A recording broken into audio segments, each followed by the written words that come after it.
What if I told you that there's a secret society with access to knowledge that allows them to control reality? And those who are a part of this society actually became some of the most powerful and influential humans in history, whose achievements consisted of winning wars, creating art that's still popular hundreds of years later, and changing the course of mankind with their inventions. Would you believe me? Well, the society that I'm talking about are the Freemasons. Within this society, though, there are different ranks, the most elite of which being the Freemasons of the highest rank, the 33rd degree Freemason, of which there are only a very few. You see, some of these individuals included the likes of Henry Ford, Benjamin Franklin, Mozart, Winston Churchill. Now, these men were the forefront of some of the most significant events in history. So the question to ask now is this: how were some of the most powerful individuals in history all part of the same organization, the same group? Did they have access to some knowledge that nobody else knew about? Here's the thing. The secrets of the Freemasons run much deeper than just its famous members. In fact, they've been rumored to be behind some of the biggest events in history, from the American Revolution to the French Revolution, and even the founding of the United States itself. Can you imagine how crazy that is? And for generations, the Freemasons have kept their secrets very, very closely guarded. But today, these secrets are now hidden in plain sight and woven into the very fabric of our modern-day society, and it's available to those who choose to open their eyes and see. Now, there was one man in particular who dared to shed light into the 33rd degree Masonic teachings, and his name was Manly Palmer Hall, who was initiated as a Freemason in 1954, and it took him 19 years to attain the status of a 33rd degree Freemason. Manly Hall's most influential piece of work was his book titled The Secret Teachings of All Ages, and in it he clearly and cleverly hides the Masonic teachings to control reality with the power of your mind. So in this video, I'm going to share with you the three main components of this Masonic teaching that will allow you to harness the power of your mind without the need to sell yourself. But they need to be paid close attention to and handled with care. Otherwise, they may become dangerous. So with that, let's get started. The book Manly Hall wrote, The Secret Teachings of All Ages, is highly sought after for a reason. The teachings within it are incredibly profound. It's easy to understand why it has garnered such attention. What's important to note is that the book outlines three main principles that I've observed in every successful person I've studied. These individuals, who were masters at shaping their reality and aligning it with their intentions, consistently followed these three principles. The first of these is the law of cause and effect. In Chapter 3 of The Secret Teachings of All Ages, titled The Human Body and Symbolism, Manly Hall emphasizes the unchanging nature of this law with the quote, "The immutability of the law was stressed, that every thought and act must react according to the nature of the energy liberated thereby. This reaction was symbolized by the circle, the symbol of infinite action." So I want you to take a moment to reflect on some key parts here. He talks about the immutability of the law, but then he also mentions the concept of infinite action and the circle. And this goes to suggest that everything that we're seeing in life is cyclical. It follows a cycle with respect to time. So society follows a cyclical fashion. Civilizations and empires rise, and then they fall, just like currencies. And this happened in the past with the German mark during the World War, with every single ancient civilization. Now they're thinking that, civilization wasn't linear, but advanced civilizations existed 12,000 years ago. They're starting to find out that the pyramids were actually built 14,000 to 15,000 years ago because of the erosion marks that they're seeing. And the erosion marks they're seeing in the pyramids actually arose from water. And that kind of water could have only been produced by a great flood, which is now known as the Younger Dryas. So all of these things, the idea that civilization is cyclical, life is cyclical, we're born, then we die. We follow a cycle of life, so it's not linear, everything is cyclical. And the other concept is that of infinite action. We're always in a process of acting. So, what I believe he means by this is energy is transferred from one form to the other. There is infinite action. One of the biggest misconceptions people have is they think physical action is different from mental action. They think mindset and action are different. You're either taking massive action or you're sitting at home and meditating in order to get a particular result and manifest a lottery win. That's completely false. If you really want to create an outcome in your life, there needs to be action, mental, spiritual, and physical. This is all action. Action is just movement. So this infinite action is infinite because it's moving cyclically. It never stops. There is a continual momentum, a vibration of particles and energy. Now, how this relates to cause and effect is an understanding that none of this really is luck. Everything that's happening in our lives, there is a clear law of cause and effect that's going on. Something is causing something else. We only call it luck because we're not able to explain the hidden sources from which they arise. This is the immutability of the law. Another interesting thing that I've noticed about all of these successful people that you look at through history is they really understand the law of cause and effect. What do I mean by that? Their reasoning process is not by analogy. How most people reason, how most people compare things, how most people come to their conclusions is they look at someone else, they look at what's happening right now, and they compare. They say, oh, this is happening like this, that person said this, therefore this must be true. I'm reading this in the news, therefore this must be true. This leads to fear, uncertainty, and doubt. And so people reason and hypothesize via analogy. They compare and contrast. That's what sheep do. They look at something else. They look at when to panic, and they look at when to ask for permission to do something. They don't think for themselves. The real way to use this law of cause and effect is what I've seen every single wealthy person do, every single successful person do. They reason via first principles. What does that mean? They break every single argument down to its fundamental truth. They break down every single argument to what is the fundamental accepted truth at the moment. So if you hear something, it's not necessarily true. Why would someone say that? You're basically asking why until you get to the root source of why this is happening. When you learn to reason via first principles, you immediately become a creator of your reality. Becoming a creator of your reality and learning to create reality. The most fundamental quality that's required is you being authentic. You being unique.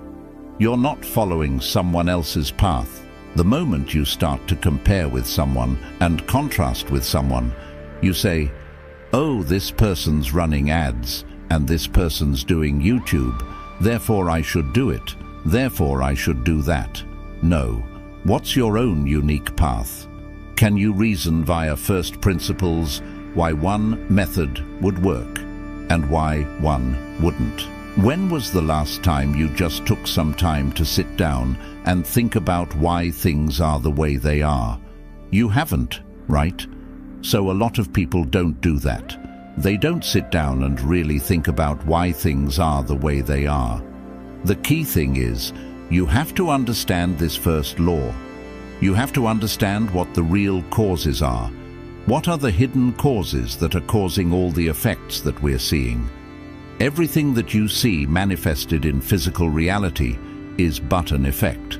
This leads very, very well into the second law, the law of spirit. And I'm going to explain to you exactly what that means.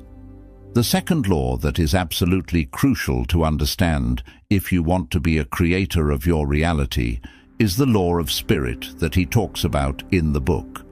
And the quote goes like this. This is in chapter 12, Pythagorean Mathematics. And this is what he says. The universe is made up of successive gradations of good. These gradations ascend from matter, which is the least degree of good, to spirit, which is the greatest degree of good. In man, the three spheres of his threefold nature merge into a single unit, making him a single living soul.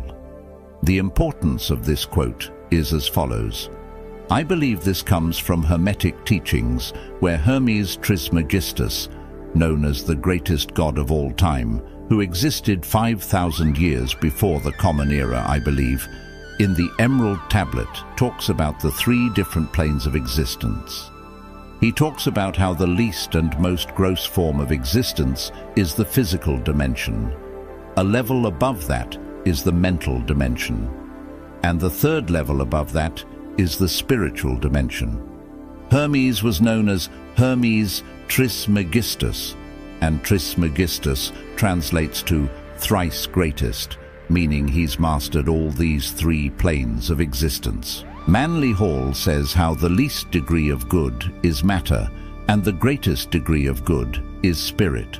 So I want you to take a moment to think about why he would say something like that. This is why the ancient yogis believe something like this too. They believe that the most gross form, which is matter, is influenced by the most subtle form, which is nothingness, and everything evolved out of nothingness. They believed that the universe, this world as we perceive it right now, evolved from nothingness. This nothingness became energy. This energy evolved into awareness. Awareness then evolved into consciousness. It started to become aware of itself. Consciousness. It became conscious of itself. This consciousness, there started to be movements within consciousness. And this movement within consciousness is called the mind. It's called thought. And this mind then created the body. If you look at placebo effects right now, your body literally has the ability to cure cancer, right? It has the ability to cure all sorts of ailments that you would have never imagined without any outside intervention. This is the technology. There are quantum computers that can't replicate the functions of human bodies yet. That's how sophisticated this system is. The mind is the doing of all of this. So in order to influence the body, we have to tap into the subtler dimensions of life. And this is exactly what he means by this quote. And this, again, interestingly goes back to this law of cause and effect, right? There is a subtle cause that is leading to all of these gross effects. If you want to create anything in your life, stop focusing on the gross matter, on the thing, on trying to manipulate and change something. Focus on the subtle source that's actually causing this effect that you're seeing. What is causing the effect that you're seeing right now? The subtle inevitably leads to the gross. So in order to make any physical change happen in your life, you have to look at the subtle source from which it originates. And this is where it all originates, in the mind. This actually leads very interestingly to the third law, the law of imagination. It's very interesting to see that Manly Hall goes really deep into it and describes it beautifully. He says, imagination is the star in man, the celestial or supercelestial body. This is the great secret of the mysteries.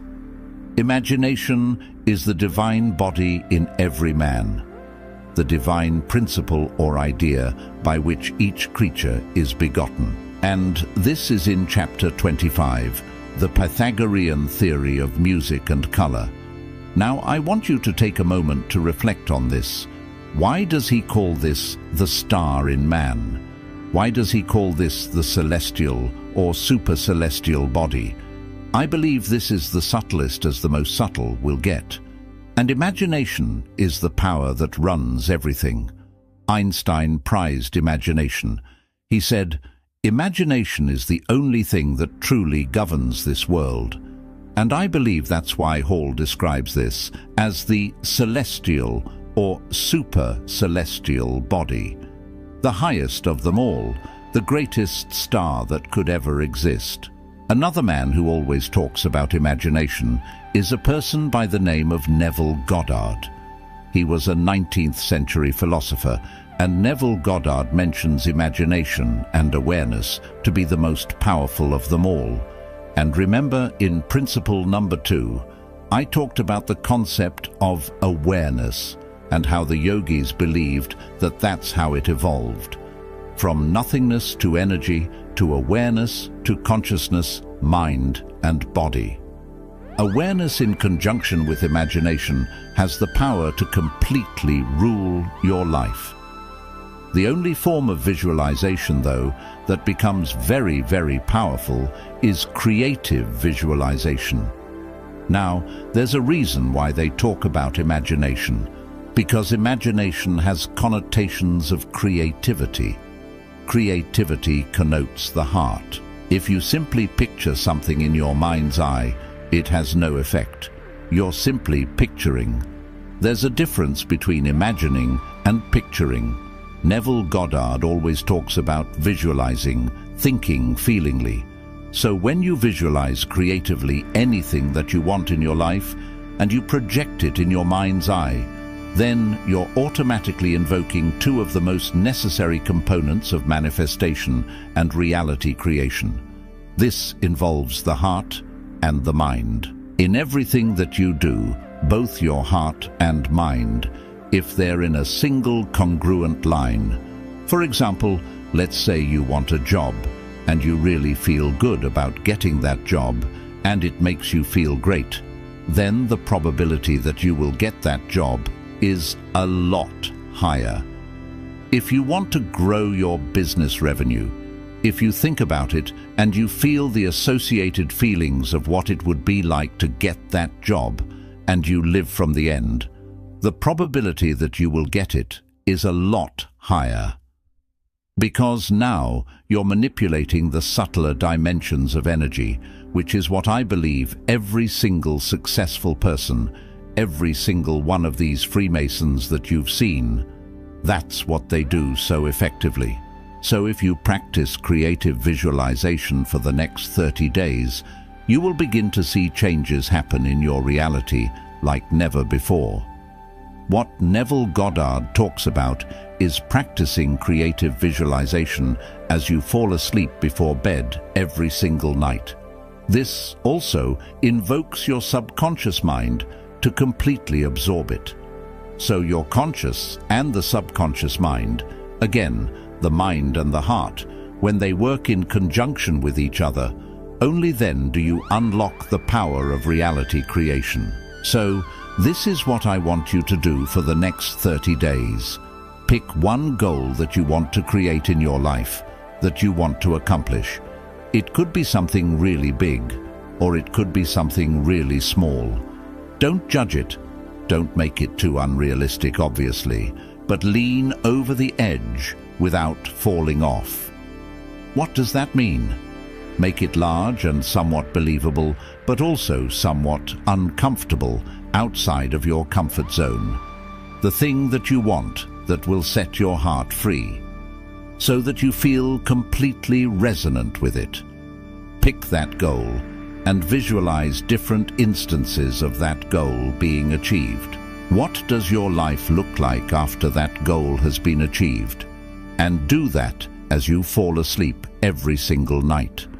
I want you to commit to that and do that. And once you do, I hope you'll begin to see changes. But really, the principle I want you to take away from this is creative visualization involving both your heart and your mind, thinking feelingly. Now, I believe one of the most powerful ways in which you can make a permanent shift in your life is by influencing the subtle. What's the most subtle cause that you can tap into right now? What's the most subtle thing that we're not even aware of? They say, in life we question all the beliefs, except the beliefs we're deeply identified with. And those are the beliefs that run our lives. The thing that we will never question is our identity. Once you learn how to shift your identity from the very, very core, and you become a completely different person, a completely new person, you experience a completely new reality. Thank you for watching. Subscribe for more videos like this.